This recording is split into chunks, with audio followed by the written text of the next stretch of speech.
Selamat sore Dewan Juri yang terhormat, serta tim afirmasi yang saya hargai. Perkenalkan, saya Rahel Triandini. Di sini saya berperan sebagai perwakilan dari tim oposisi yang akan menentang mosi yang telah diberikan dengan mencantumkan argumentasi-argumentasi saya. Dan pendirian saya pada debat kali ini adalah, saya sama sekali tidak menyesalkan penerapan sosialisasi kebijakan kepada masyarakat dengan menggunakan pengaruh media sosial. Di status quo sekarang, sosial media merupakan hal yang sangat penting. Bahkan hampir setengah dari masyarakat Indonesia adalah bagian dari pengguna aktif media sosial.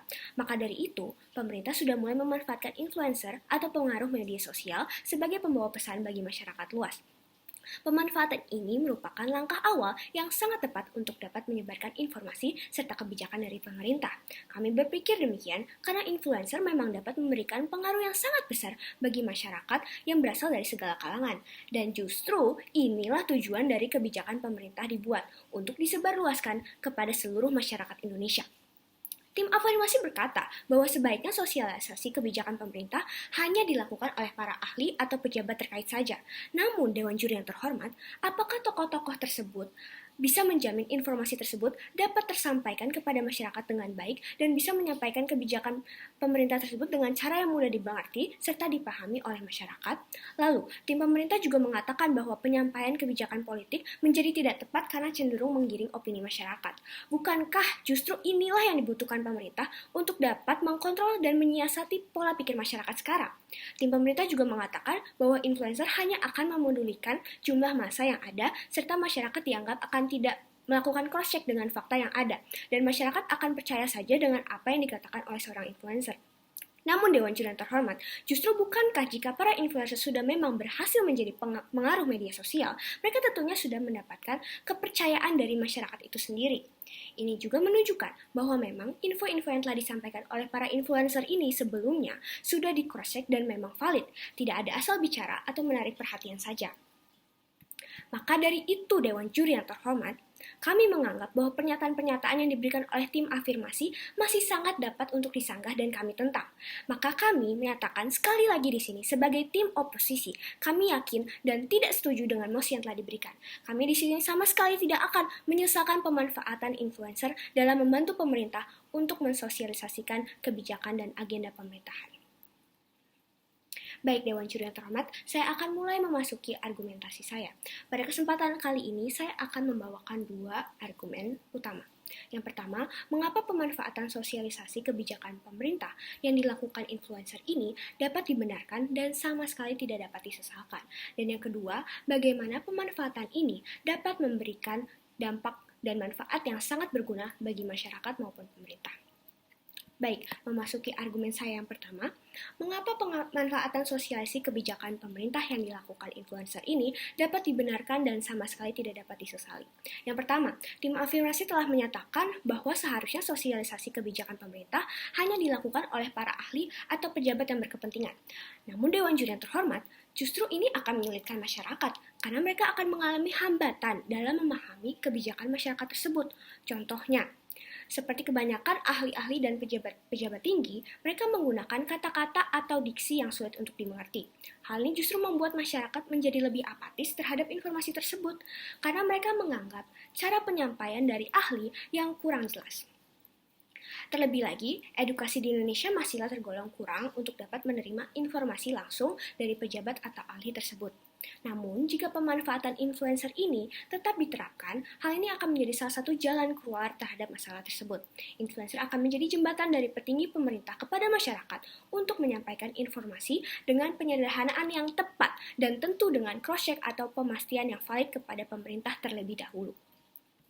Baik, yang kedua, pemanfaatan influencer telah terbukti memberikan dampak yang baik dalam proses penyebaran informasi kebijakan pemerintah.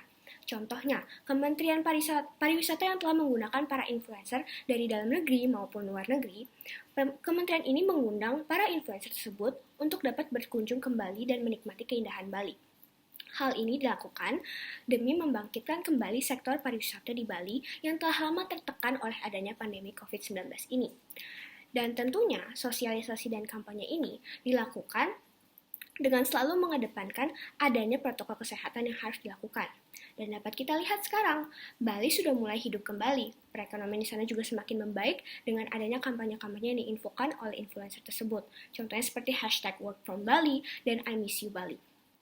Hal ini menunjukkan bahwa memang influencer memberikan dampak pengaruh yang sangat-sangat besar serta tepat sasaran kepada masyarakat luas. Baik, masuki yang ketiga, kami meyakini juga bahwa masyarakat Indonesia akan lebih menerapkan kebijakan pemerintah yang telah disusun sebelumnya. Jika mereka benar-benar melihat dengan mata kepala mereka sendiri, masyarakat akan melihat bahwa memang influencer melakukan kebijakan tersebut dan saya juga patut melakukannya. Maka dari itu, kebijakan tersebut memang benar-benar dilakukan di kehidupan nyata.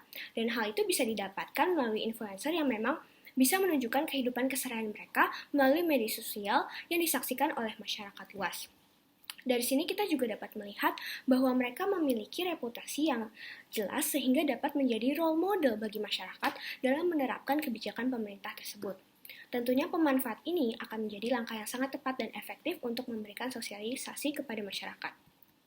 Baik, saya akan memasuki argumen utama saya yang kedua, yaitu bagaimana pemanfaatan ini dapat memberikan dampak dan manfaat yang sangat berguna bagi masyarakat maupun pemerintah. Dari argumen yang telah saya sampaikan tadi sebelumnya juga, kita dapat melihat bahwa banyak sekali manfaat yang bisa didapatkan jika kita melakukan promosi atau kampanye kebijakan pemerintah melalui influencer.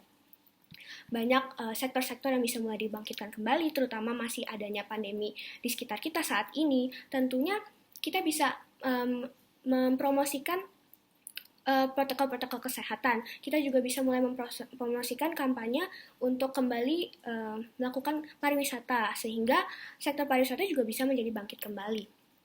Tak hanya membahas tentang pandemi COVID-19 saja, seperti misalnya untuk pemilu melalui influencer-influencer ini juga mereka juga bisa menginformasikan kepada masyarakat luas untuk menghindari atau menjauhkan adanya golput. Mereka harus tetap voting untuk atau memilih pemimpin daerah mereka.